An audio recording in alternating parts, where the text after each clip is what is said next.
नमस्कार। न्यूज़ के खास कार्यक्रम मुद्दा ऑन टाइम में आपका स्वागत है। मैं हूं देवेंद्र कुशवाहा। आज हम इस कार्यक्रम में बात करेंगे छत्तीसगढ़ में पोस्टर वार पर छिड़ी जंग को लेकर। बीजेपी ने पूर्व सीएम भूपेश बघेल का एक पोस्टर जारी किया है। इस पोस्टर पर अब वार शुरू हो चुका है। कांग्रेस भी इस पोस्टर को लेकर बीजेपी को घेर रही है। क्या है पूरा मामला, जानेंगे इसी कार्यक्रम में। तो आइए शुरू करते हैं।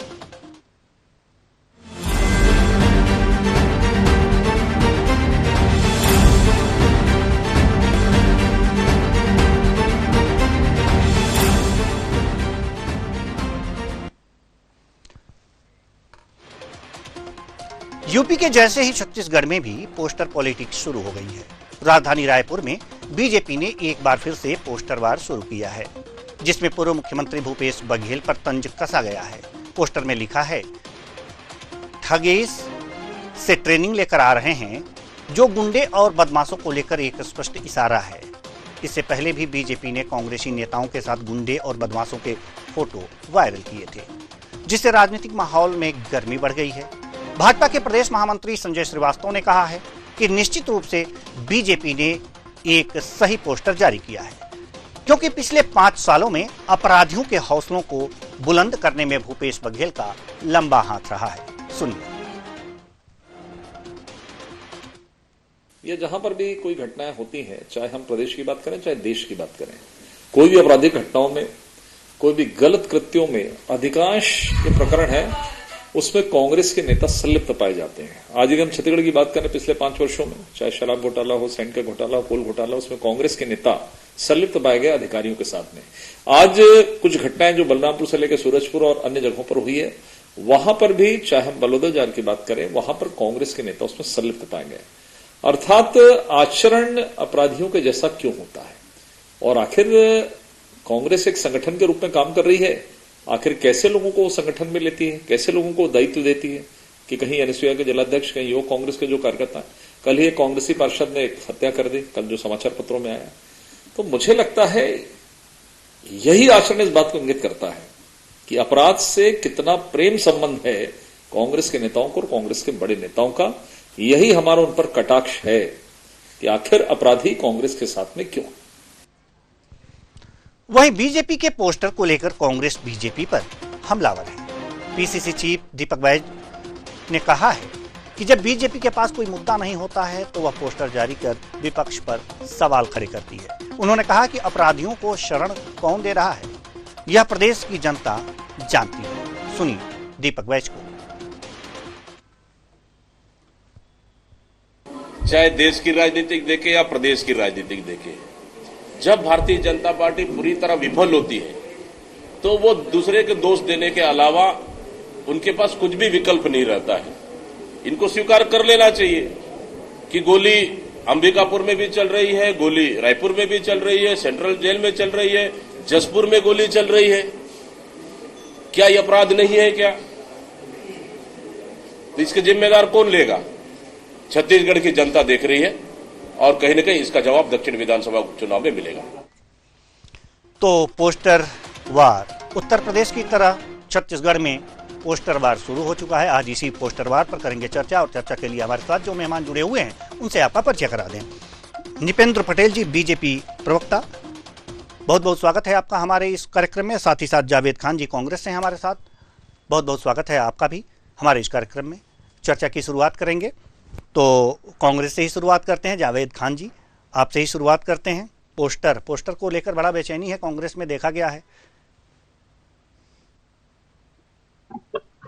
नमस्कार देवेंद्र जी, आपको सभी दर्शकों को, साथी मीडिया पैनलिस्ट को भी मेरा नमस्कार। जी नमस्कार। जी नमस्कार। थोड़ा आवाज मुझे 2 बार आ रही है, इको हो रही है जी, मेरी आवाज गूंज रही है जी। देखिए, आपने कहा पोस्टर को लेकर के कांग्रेस में बेचैनी।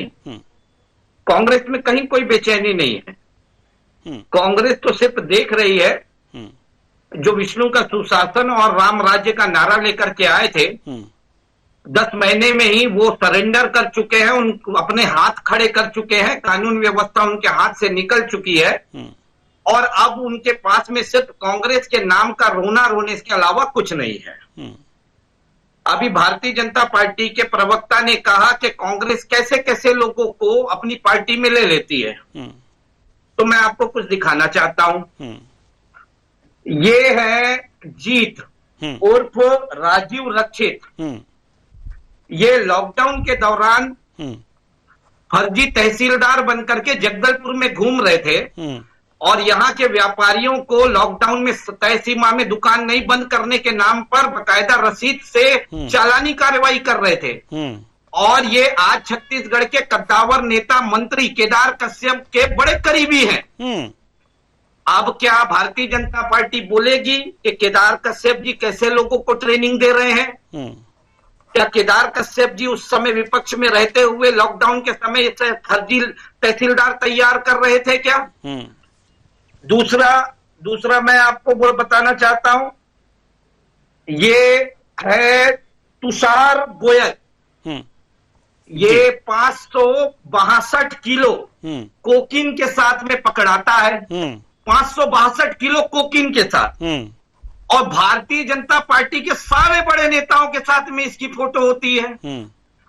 तो क्या भारतीय जनता पार्टी ये स्वीकारेगी कि आज देश में अडानी का जो पोर्ट में जो लाखों करोड़ों अरबों का जो नशीली पदार्थ आ रहा है, उसको पूरे देश में फैलाने का कार्य भारतीय जनता पार्टी कर रही है, उसके कार्यकर्ता कर रहे हैं?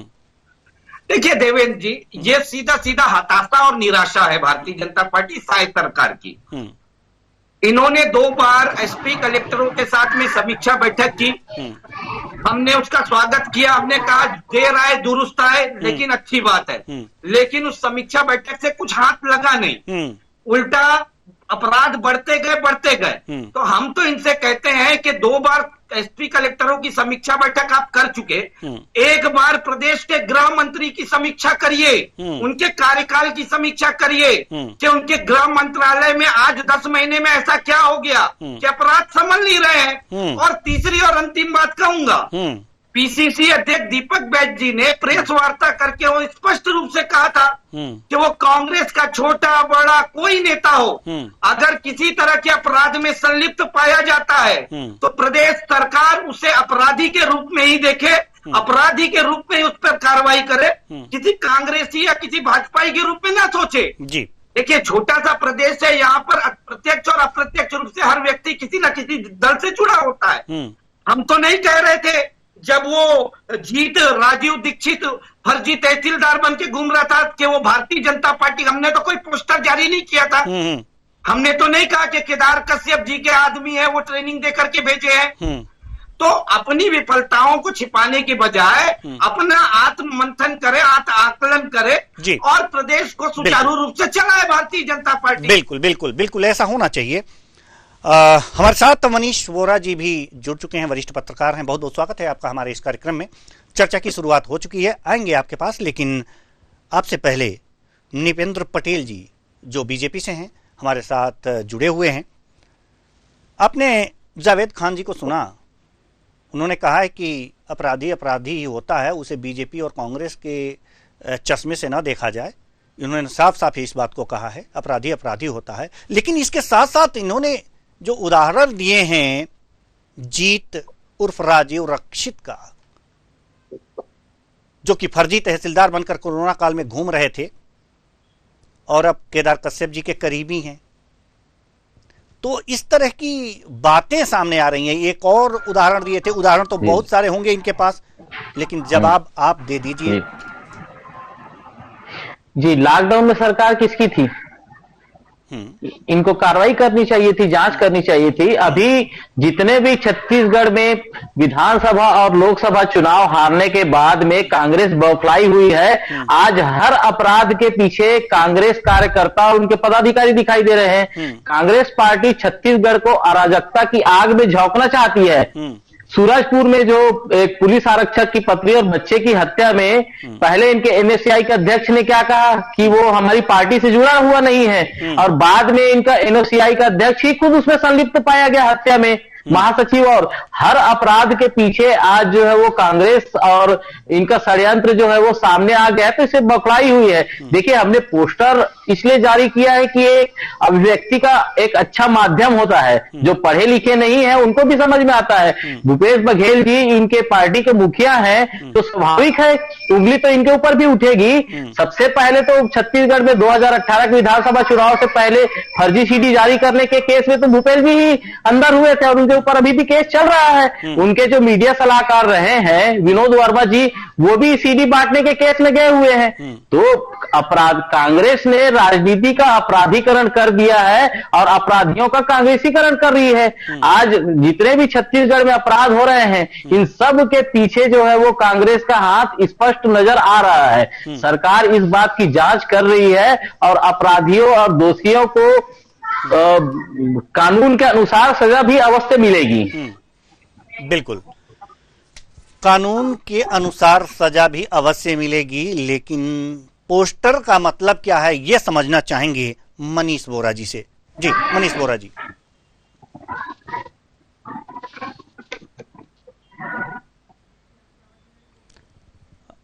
आपकी आवाज नहीं आ रही है मनीष जी।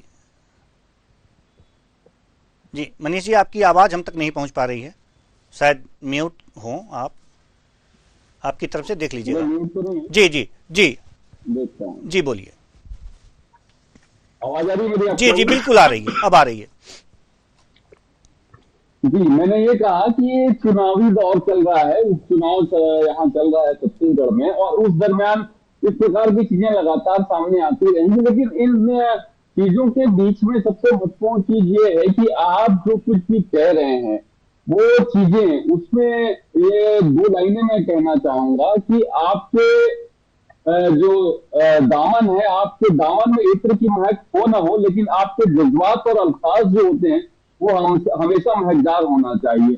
लेकिन यहाँ होता यह है कि जिस प्रकार की भाषा शैली का उपयोग नेतागण और राजनीतिक दल के लोग कर रहे हैं, निश्चित रूप से उसकी वजह से आम जनता के बीच में जो छवि जा रही है वो अच्छी नहीं जा रही है। आप पोस्टर जारी करिए, निश्चित रूप से कोई दिक्कत नहीं है। अपराध को लेकर के पोस्टर जारी हुआ है, उसमें जिस प्रकार से बनाया गया है आपने, उसके बाद देखिए ये जो स्थितियां बनती है निश्चित रूप से अच्छी नहीं है, क्योंकि जो राजनेता होते हैं, जो पार्टी के लोग होते हैं, उनको लोग अनुसरण करते हैं, युवा जो है उनकी चीजों का अनुसरण करते हैं। तो इस प्रकार के जो बातें हैं उसको ध्यान में रखना चाहिए कि आप जो भी भाषा का उपयोग कर रहे हैं वो अच्छी हो और उसमें किसी की भावनाओं को ठेस ना पहुंचे। आप राजनीतिक रूप से विरोध करिए, अगर विरोध में जो है वो शुचिता बरकरार होनी चाहिए।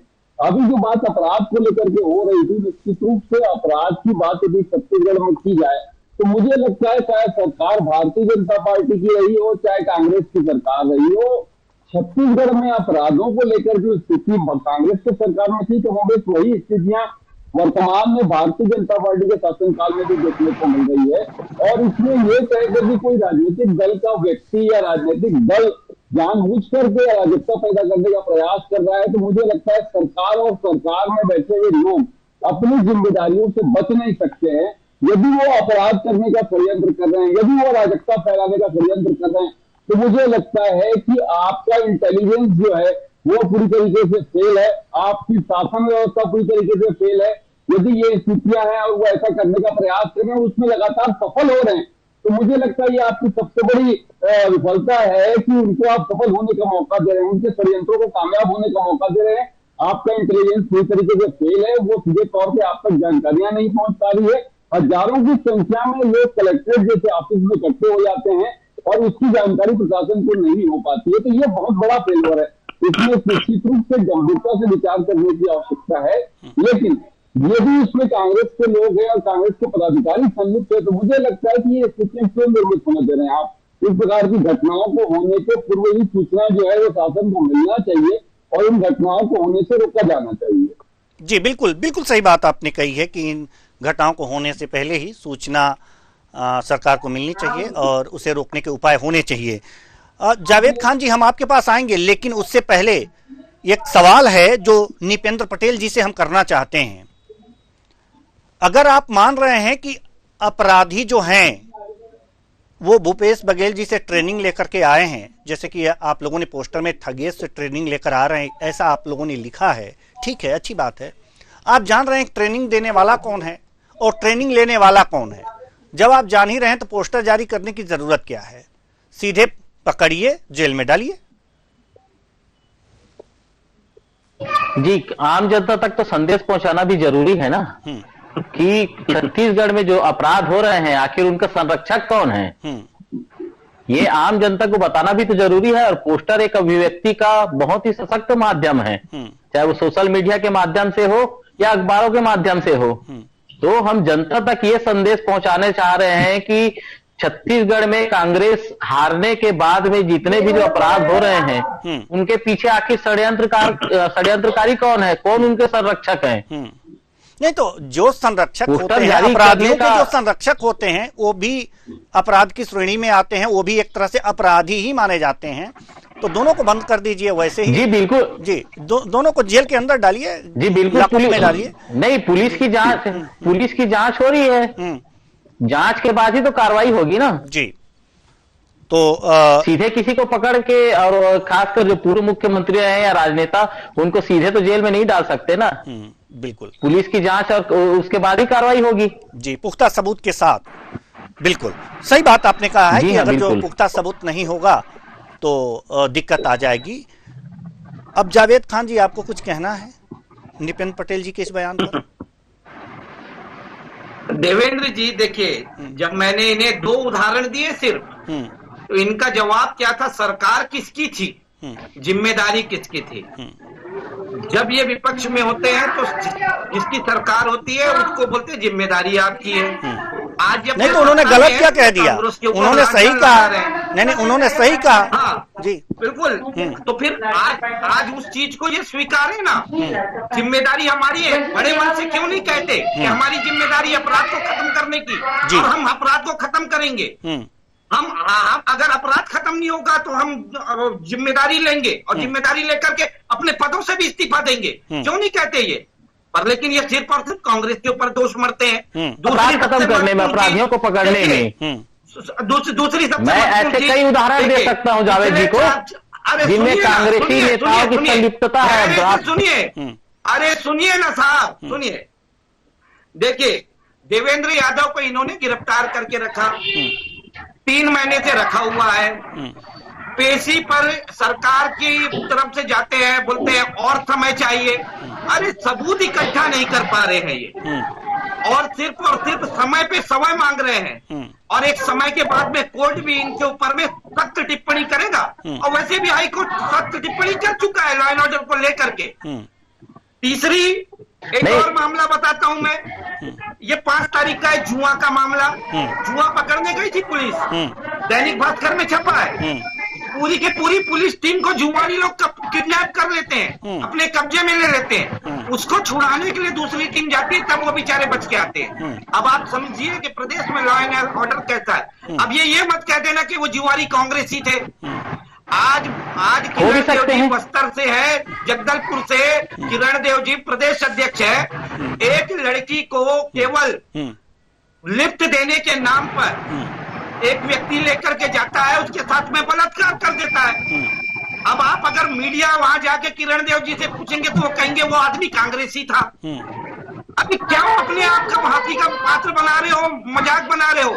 आपका लॉ एंड ऑर्डर है, आपकी सरकार है। मैं चैलेंज करता हूं, मैं दीपक बैसी से भी मनवा लूंगा। अगर आपको लगता है कि सबके पीछे कांग्रेस है तो 1 महीने के लिए सारे कांग्रेस नेताओं को, साथ मेरे को भी हाउस अरेस्ट करवा दीजिए आप, और 1 महीने में प्रदेश में अगर कोई अपराध नहीं होता है तो जेल में डाल दीजिएगा फिर हमें। पर लेकिन अपराध नहीं रुकते, लेकिन आरोप ये है खान साहब, आरोप ये है कि कांग्रेसी ट्रेनिंग देते हैं, अपराध तो कोई और करता है। तो आप लोग को हाउस अरेस्ट कर दिया जाएगा तो अपराधी तो बाहर रहेंगे, अपराध तो होगा ही। जी। अब आप एक बात बताइए, प्रदेश में ये किस चश्मे से देख रहे हैं, किसे अपराधी मान रहे हैं और कौन ट्रेनिंग देने वाला है? भाई आज भारतीय जनता पार्टी के एक विधायक है वैशाली नगर से, रिकेश सेन, आपने देखा अपने ही विधानसभा के मतदाता का जबड़ा पकड़ करके वो बोल रहे हैं उससे, एक तरह से वो खुद अपराध कर रहे हैं। तो इनका चरित्र खुद अपराधी वाला है, इनके नेताओं का, मंत्रियों का, और ये अपराध और की शिक्षा कांग्रेस को दे रहे हैं। अपने अंदर झांकिए। चलिए, निपेंद्र जी आप कुछ कहना चाह रहे थे, जल्दी से अपनी बात रखिए, उसके बाद बोरा जी के पास। देवेंद्र जी, मैं इनकी बात का जवाब देना चाहता हूं। जैसे 2018 विधानसभा चुनाव से पहले मैंने जो सीडी की बात की है, अभी भी इन्होंने दक्षिण उपचुनाव से पहले सुनील सोनी का जो है वो फर्जी डीप फेक वीडियो जो है वो जारी किया है। तो ये सब संरक्षण और ट्रेनिंग दे कौन रहा है? दामाखेड़ा के आश्रम में उत्पात मचाने वाले सरपंच पति कांग्रेसी का कार्यकर्ता निकला है। ये जो है ना, सारे अपराध कांग्रेसी करते हैं और बाद में सरकार को बदनाम करने के लिए जो है ये मार्च निकालते हैं। मेडिकल कॉलेज में दाखिला के नाम पर एक कांग्रेसी नेता और उसके भाई ने बलौदा बाजार में 40 लाख की ठगी की। आपका हिंदू एनएसयूआई का नेता जो है वो उसमें नाराज हो सुनिए जावेद जी मेरी बात सुनिए। केसकाल के कांग्रेस का ब्लॉक अध्यक्ष जो है वो 500 के लाखों नकली नोट के साथ पकड़ा गया है। तो आज जो है वो छत्तीसगढ़ में जितने भी जो अपराध हो रहे हैं, सारे अपराध के पीछे कांग्रेसियों का हाथ है और इनको ट्रेनिंग भी जो है कांग्रेस के बड़े नेताओं से मिल रही है। अच्छा चलिए, आप साबित करके दीजिए कि कैसे ट्रेनिंग मिल रही है। एक बात और मैं जावेद जी मेरी बात सुनिए, मेरी बात सुनिए जावेद जी। मिल रही है और कहाँ ट्रेनिंग? तत्कालीन कांग्रेस प्रदेश अध्यक्ष मोहन मरकाम ने जिस अधिकारी पर डीएमएफ घोटाले का आरोप लगाया था, उसके पुत्र को दक्षिण विधानसभा उपचुनाव में प्रत्याशी बनाया इन्होंने। मोहन मरकाम जी ने जिस अधिकारी पर डीएमएफ घोटाले का आरोप लगाया था, उनके पुत्र को रायपुर दक्षिण विधानसभा उपचुनाव में प्रत्याशी बनाया है। तो अपराधियों को संरक्षण कौन दे रही है? कांग्रेस ही दे रही है ना। कांग्रेस का आंतरिक मामला है, उस पे आप मत जाइए। नहीं तो हाँ, वही कह रहे हैं ना, कांग्रेस अपराधियों को संरक्षण दे रही है। कांग्रेस अपराधियों को संरक्षण दे रही है। सरकार को अजय चंद्राकर ने विधानसभा में घेरा है, आपकी सरकार को अजय चंद्राकर ने। आप बोलिए, अजय चंद्राकर को क्यों बैठा? लोहारी की घटना में भी जो पहली घटना थी वो कांग्रेसी कार्यकर्ताओं के द्वारा थी। ठीक है, अगर जो कांग्रेस संरक्षण दे रही है अपराधियों को, तो अपराधियों की धरपकड़ कीजिए।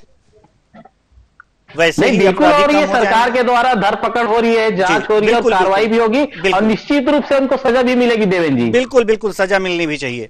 अब पुनः हम मनीष बोरा जी के पास आना चाहेंगे। मनीष बोरा जी, आपने दोनों हमारे मेहमानों को सुना, काफी जोश में थे दोनों मेहमान, और एक दूसरे पर अपराधियों को संरक्षण देने का आरोप लग रहे हैं। तो आपने कहा भी कि चुनाव है तो इस तरह के आरोप लगते रहेंगे, लेकिन अपराध कम होने चाहिए। अपराध कम होने चाहिए, चाहे बीजेपी में कोई अपराधी हो, अपराधी प्रवृत्ति का व्यक्ति हो, और या कांग्रेस में कोई अपराधी प्रवृत्ति का व्यक्ति हो, आ गया हो गलती से, तो उस पर कार्रवाई होनी चाहिए। अगर इस तरह के आरोप लग रहे हैं और व्यक्ति विशेष को लेकर के लग रहे हैं, नाम उजागर है, फिर वो बाहर क्यों है, ये मेरे समझ में नहीं आता। यही हम आपसे समझना चाहते हैं जी।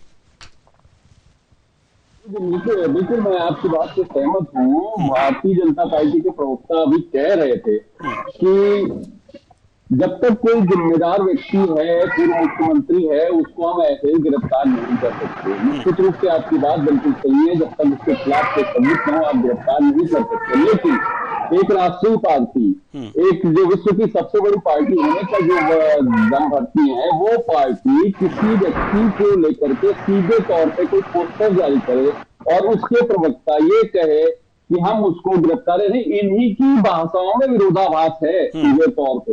एक तरफ आप ये कह रहे हो कि वो व्यक्ति वो अपराधियों को संरक्षण दे रहा है, अपराधियों को ट्रेनिंग दे रहा है, उसके संरक्षण में और उसकी ट्रेनिंग में लोग अपराध की शिक्षा पा करके बाजार में आ रहे हैं, और कांग्रेस के लोग जो है वो संयोजित षड्यंत्र रच करके प्रदेश में अराजकता फैलाने का प्रयास कर रहे हैं।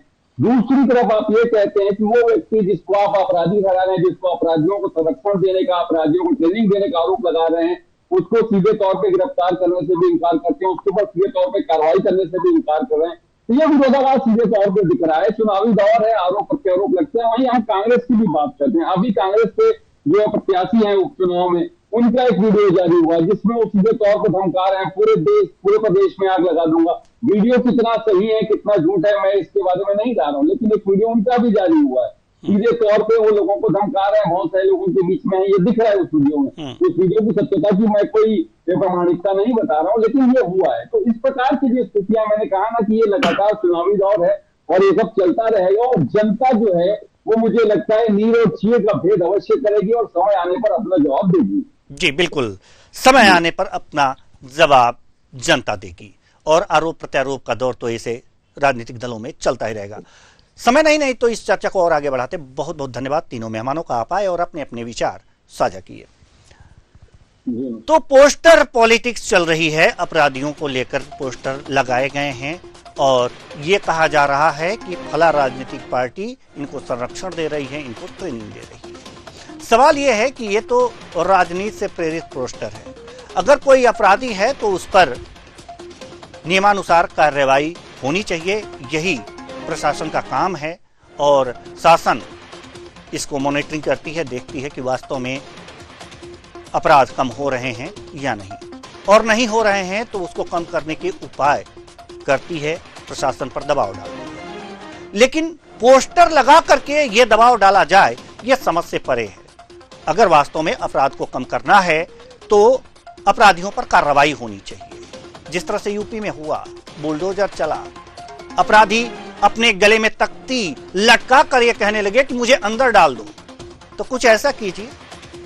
ये पोस्टर लगाने से कुछ नहीं होने वाला। फिलहाल इस कार्यक्रम में इतना ही, मुझे दीजिए इजाजत, नमस्कार।